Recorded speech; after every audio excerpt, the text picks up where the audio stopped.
발표 시작했습니다. 네.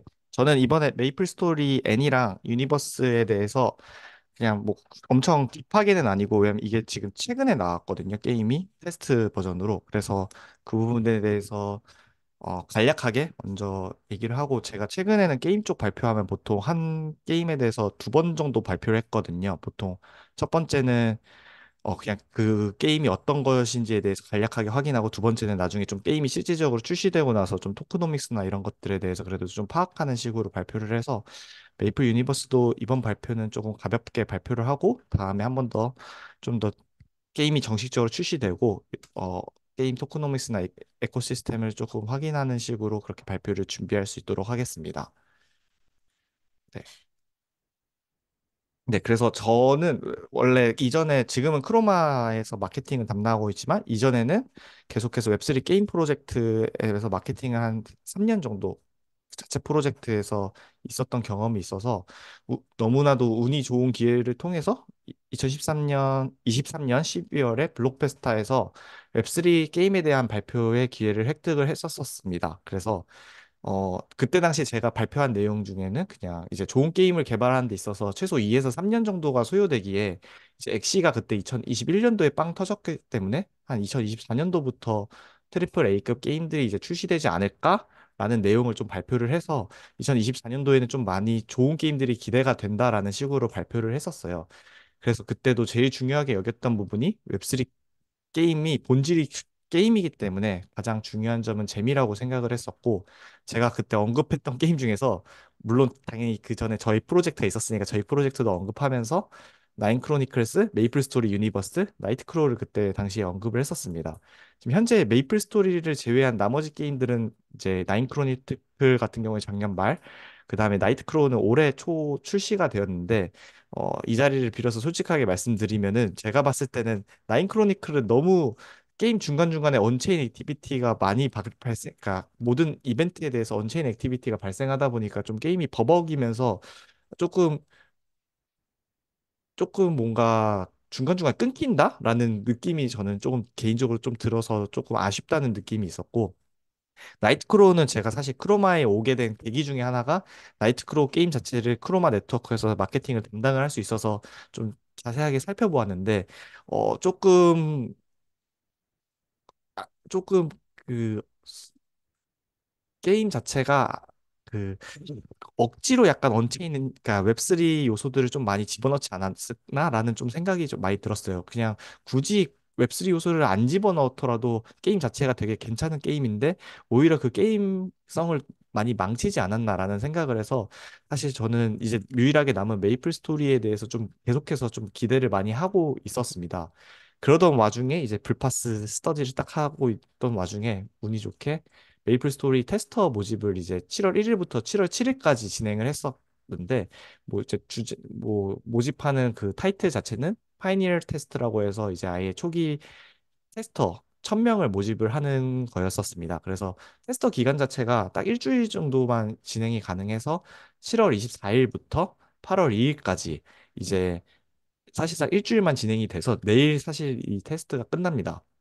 현재 이 쟁글에서 지원하는 익스플로러를 통해서 얼마만큼 트랜잭션이 발생하고 있는지 확인을 할 수 있는데, 현재까지 토탈 트랜잭션은 약 18만 건, 토탈 어카운트 수는 1969건인데, 그중에서 CA가 저 오타가 있네요. 1123건이어서 EOA는 실질적으로 846건, 그렇게까지 많지는 않은 상황입니다, 현재는. 그래서 메이플 스토리 유니버스의 파이니어 테스트가 지금 어떻게 되고 있는지를 웹사이트 통해서 확인을 가능한데, 지금 현재 한국에서는 접속이 불가능합니다.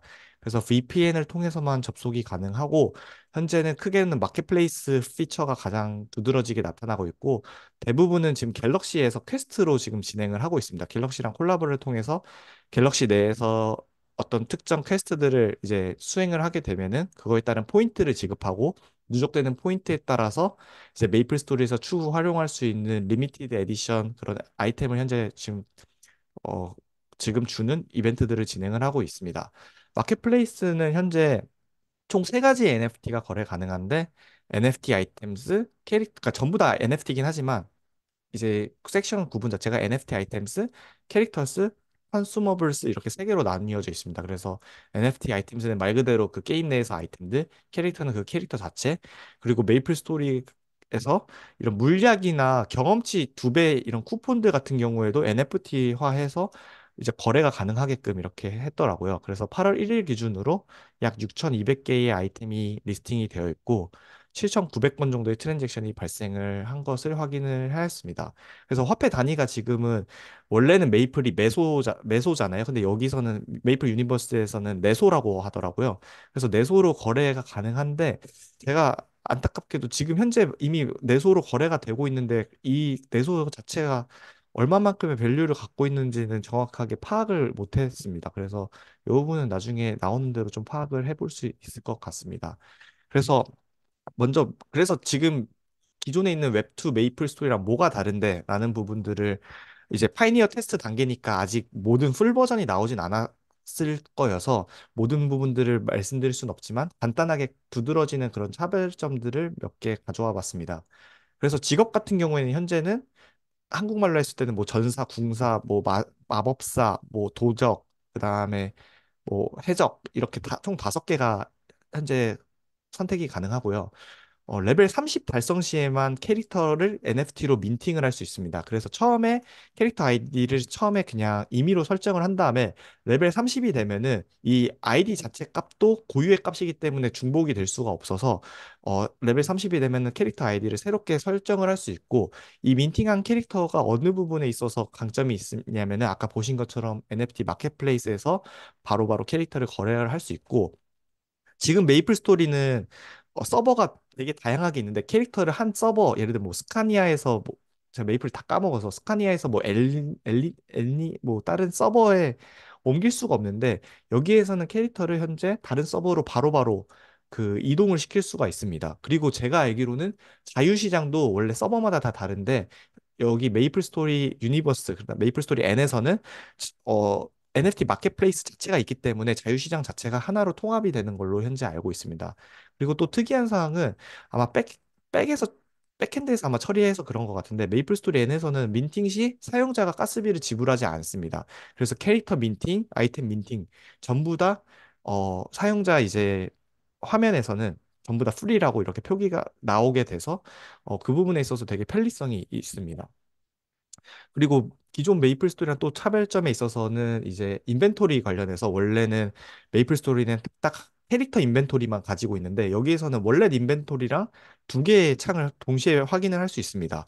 그래서 원래 인벤토리 경우에 있는 아이템, NFT 아이템들은 당연히 NFT 마켓플레이스에서 구매나 판매가 바로바로 가능하고 이 자체를 캐릭터 인벤토리로 옮겨서 그 아이템을 장착을 할 수가 있습니다.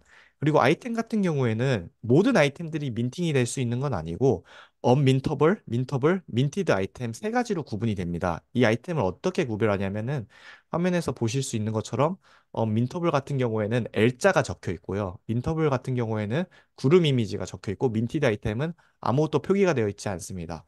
그래서 이 아이템 자체도 저희가 옛날에 게임 메이플스 좀 아시는 분들도 있겠지만 막 옛날에 막 주문서 같은 것들을 약간 아이템에다가 강화를 계속 시키고 그랬었거든요. 그래서 이 실질적으로 여기 메이플 스토리 앤 유니버스에서도 아이템을 강화하려면은 반드시 아이템을 민팅을 해야지만이 아이템을 강화를 할 수 있습니다. 그리고 화폐 같은 경우에서도 그냥 인게임에서는 이게 내소랑 내소 렛으로 2개가 구분이 되어 있어서 내소 렛 자체를 내소로 민팅을 해제해야지만이 외부로 빼낼 수 있습니다.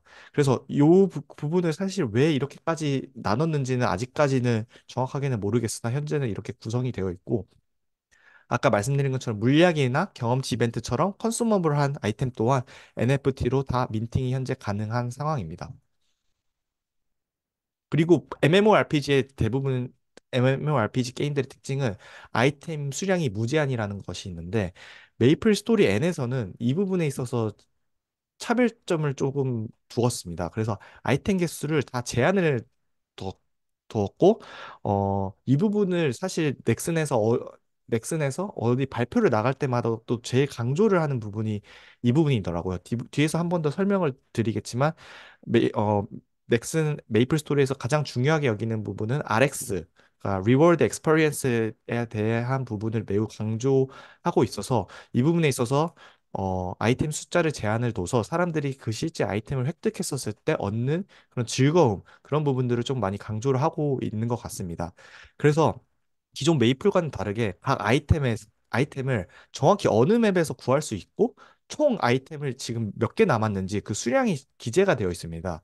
그 아이템 또한 드랍률이 몇 퍼센트인지 이 부분을 전부 다 투명하게 공개를 해놔서 내가 실질적으로 얻고 싶은 아이템이 있으면은 그 맵으로 이동을 해서 아이템을 획득을 할 수 있고 예전 메이플 같은 경우에는 사실 그 맵으로 이동을 하려면 뭐 택시를 타든지 뭐 그 마을 기환서였는지 주문서를 이용해야지만이 그 마을로 이동해서 할 수 있었는데 여기에서는 그 아이템을 얻고 싶으면은 그곳으로 바로 클릭을 하게 되면은 바로 그 맵으로 이동을 실질적으로 해서 바로 또 아이템을 얻을 수 있는 게 좀 엄청나게 큰 차별화라고 볼 수가 있습니다. 그래서 예를 들어서 총 100개만 얻을 수 있는 아이템이 존재하면은 메이플에서 예시로 들었던 게 매주 2개의 아이템만 드랍을 받을 수 있어서 총 50주간 이렇게 아이템을 획득할 수 있도록 설계가 되어 있고 이 아이템을 보시면은 또 알짜라고 적혀 있는 아이템들이 있거든요. 다른 아이템이랑 다르게 이 아이템들 같은 경우에는 특정 기간 시즌에만 또 획득할 수 있는 리워드 아이템이 별도로 또 존재를 해서 그 아이템의 유니크네스 아니면은 약간 스카시티를 많이 지켜주려고 하고 있습니다. 그리고 메이플에서 또 중요하게 가장 여기는 부분 중에 하나가 아이템 강화 부분인데요. 아까 말씀드린 것처럼 리워드 엑스페리언스를 되게 중요하게 여겨서 이 부분에 있어서 설계를 매우 구체화한 것으로 알고 있습니다. 이 아이템 강화를 위해서는 파워 크리스탈이라는 것이 반드시 필요한데, 어, 메이플 같은 경우에는 디맨드 드라이븐 프라이싱이라는 부분들을 매우 중요하게 여겨서 만약에 희소성이 그러니까 사람들이 많이 찾는 아이템일수록 크리스탈 프라이스가 올라가게끔 이넨스먼트 디맨드가 올라가게끔 하고 아이템의 디맨드가 만약 적게 되면은 그 파워 크리스탈 가격 자체를 낮춰서 이 수요와 공급에 대해서 매우 중요하게 설계를 했다라고 볼 수 있고 이 파워 크리스탈 같은 경우에는 내소를 통해서 획득이 가능합니다. 그래서 내소를 통해서 획득이 가능해서 어, 인기 있는 아이템일수록 결국에는 필요한 크리스탈 수가 증가하게 되어서 왜 아직까지는 왜 이렇게 그 재화를 내소로 나누고 한 번 더 이제 파워 크리스탈로 나눴는지 아직까지는 정확하게는 모르겠지만 나중에 또 게임이 출시가 되면은 이 부분도 아마 나이트크로우처럼 명확하게 좀 파악이 될 수 있지 않을까 합니다. 나이트크로우 같은 경우에도 게임 자체에서 크로라는 주축 통화와 나머지 그 서브 6개의 토큰을 통해서 어떻게든 그 물량 컨트롤이라든지 가격을 방어를 위해서 좀 노력을 했는데 그게 결국에는 많이 깨졌거든요. 그래서 메이플 스토리 같은 경우에도 이 부분에 있어서 어떻게 정밀하게 설계가 되었는지는 정식 출시가 되면은 좀 확인을 할 수 있을 것 같습니다. 그리고 좀 메이플 기존과 다른 점은 NFT 아이템을 콜렉션을 통해서 캐릭터 기본 능력이 강화가 가능합니다. 그래서 이 콜렉션 페이지에 있는 NFT들을 모으게 되면은 그 점수가 콜렉션 레벨이 계속해서 올라가게 되고 이 자체가 캐릭터의 기본 능력이 올라가고 떨어지는 뭐 그렇게까지 영향을 주게 되고 또한 특정 아이템 세트로 이제 캐릭터를 꾸밀 시에 아예 버프 효과가 적용이 됩니다. 그래서 한 캐릭터에 요러한 아이템들을 장착하세요라고 화면이 뜨게 되고 그렇게 장착을 하게 되면은 또 버프 효과가 적용이 되는 고 있습니다. 그래서 메이플에서 왜 블록체인을 적용했냐라는 부분을 사실 메이플 스토리 미디엄이라든지 이전에 뭐 발표를 통해서 확인할 수 있는데 메이플 스토리 유니버스가 내세우는 목표 자체는 MMORPG인 메이플 스토리를 단순한 게임의 범위를 넘어서 가상 세계로 확장하는 것을 목표로 한다고 합니다. 그럼 기존 같은 경우에는 아이템들에 있어서 봇과 워크숍 문제가 있어서 게임 내 아이템 거래를 계속해서 악용하는 문제들 이거는 뭐 메이플뿐만이 아니고 대다수의 MMORPG들이 겪고 있는 문제가 있는데 이 부분에 있어서 계속해서 비즈니스 모델을 좀 고민을 했다고 합니다. 또 시장도 계속해서 진하고 변화함에 따라서 넥슨은 이 부분에 있어서 블록체인 기술을 좀 활용하면은 그래도 좀 이 부분에 있어서 많은 개선점들이 나타나지 않을까라는 생각을 했고 중요하게 생각했던 부분 자체가 단순히 개발자들이만 아이템들을 계속해서 개발하고 또 콘텐츠들을 개발하는 것이 아닌 창작자 파생 생태계가 결국에는 RX의 재미를 플레이어들에게 제공해 줄 수 있을 것이다라고 생각을 하였고 아까 말씀드린 것처럼 한정된 아이템 수량 자체가 어 이런 아이템 수량을 제한하고 보상 자체를 창작자들에게 분배해 줌으로써 사용자 보상 경험을 향상시킬 수 있지 않을까라는 생각을 가졌다고 그렇게 미디엄 글에 나와 있었습니다. 또한 그리고 메이플이 왜 성공했었는지 기존 메이플 자체가 성공했던 이유 자체를 RX 1.0으로 생각을 하고 있더라고요. 그래서 메이플 스토리의 성공 요인은 사용자에게 보상 경험을 제공하였기 때문에 이처럼 메이플이 20년 넘게 성공을 할 수 있었다고 생각을 하였고, 이 부분에 있어서 더욱 진화하기 위해서 메이플 스토리 유니버스는 이거를 RX 2.0으로 진화를 시켜서 유저들에게 제공을 해줘야겠다고 생각을 했다고 합니다. 그래서 RX 2.0이 무엇이냐? 뭐 아까 말씀드린 것처럼 RX는 리월드 엑스퍼리언스로서 기존에는 게임 내 아이템을 단순히 파생 생태계에서만 그러니까 게임 내 아이템을 이제 다른 파생 생태계에서 사용할 수 없고 단순히 게임 내에서만 사용할 수 있었기 때문에 메이플 스토리의 핵심 재미 요소인 RX는 게임 내 활동에서만 이제 한정이 되어 있던 반면에 이제 메이플 스토리 유니버스, 그러니까 메이플 스토리를 블록체인 위에 구축하고 모든 아이템을 NFT로 만들면은 메이플 스토리 블록체인 생태계를 넘어서 다양한 DF 사이에서 아이템을 자유롭게 교환할 수 있는 구조를 만들 수 있다고 생각했기에 RX 2.0은 매우 중요하게 생각한 것으로 알고 있습니다. 네. 그래서 성공적인 RX 2.0 진화를 위해서는 앞서 말씀드린 것처럼 메이플에서는 리미티드 서플라이 리워드 시스템과 디맨드 드라이븐 프라이싱에 매우 집중을 하고 있는 것으로 알고 있습니다. 그래서 제가 생각했을 때 그냥 메이플 스토리가 왜 성공을 잘 할 수 있을 것 같냐라고 봤을 때 사실 진짜로 이미 재미가 보장이 돼 있는 게임이다라는 생각을 저는 좀 가지고 있습니다. 전 세계 1억 8천만 명 이상이 플레이했고 벌써 21년이 넘은 게임 자체가 어, 이미 IP가 많은 사랑을 받고 있는 자체가 어느 정도 보장이 돼 있는 게임이다라고 생각을 하고 웹3 게임이 저는 요새 조금 본질을 많이 놓치고 있다는 생각을 가지고 있습니다. 사실 진짜 집중해야 되는 부분은 계속해서 재미인데 계속해서 지금 다른 쪽으로 괜히 플레이 투 원, 뭐 토큰 쪽으로 좀 너무 많이 빠지고 있는 게임의 본질을 많이 해치고 있는 부분들이 너무 많다고 사실 생각을 하고 있습니다. 제가 밑에 이미지를 첨부한 이유가 뭐냐면은 제가 지금 크로마에 있으면서 저희 체인에 언보딩 돼 있는 13개 정도의 게임 디앱들과 같이 콜라보로 약간 퀘스트 이벤트를 진행을 해서 그 게임들에 있는 실질적인 언체인 액티비티를 수행하면은 리워드를 주는 그런 이벤트를 이번에 기획하고 진행을 했었습니다. 그래서 그 13가지 게임들에 대해서 이제 하나하나 보면서 개인적으로 든 생각이 이게 게임이 진짜 재미는 하나도 없고 뭔가 어떻게든 빠르게 게임을 출시를 하는 것이 오히려 우선순위가 되다 보니까 게임 퀄리티가 오히려 10에서 20년 전으로 돌아가지 않았나? 라는 생각이 들면서 아, 이게 진짜 웹3 게임인가? 왜 이거를 게임이라고 불러야 되는지에 대한 본질적으로 의문이 많이 생기더라고요. 그래서 이런 부분들이 메이플 스토리 유니버스를 통해서 좀 많이 개선이 됐으면 좋겠다라고 생각이 들고 메이플 스토리 유니버스는 웰메이드 IP 그 다음에 팀 자체가 넥슨이라는 팀 자체가 이미 기획과 개발력을 너무나도 좋은 그런 환경을 가지고 있고 기존에 충성 고객도 많이 있기 때문에 그런 것들을 활용하면 충분히 성공적인 게임을 만들 수 있지 않을까라는 생각을 가졌었습니다. 그리고 두 번째로 생각든 요소는 저는 이 부분이 사실 블록체인 게임의 본질과 핵심이라고 생각합니다. 상호 운용성 부분인데요. 이미 메이플 스토리는 그 블록체인 요소를 제외하더라도 메이플 월드라는 서비스를 제공을 하고 있습니다.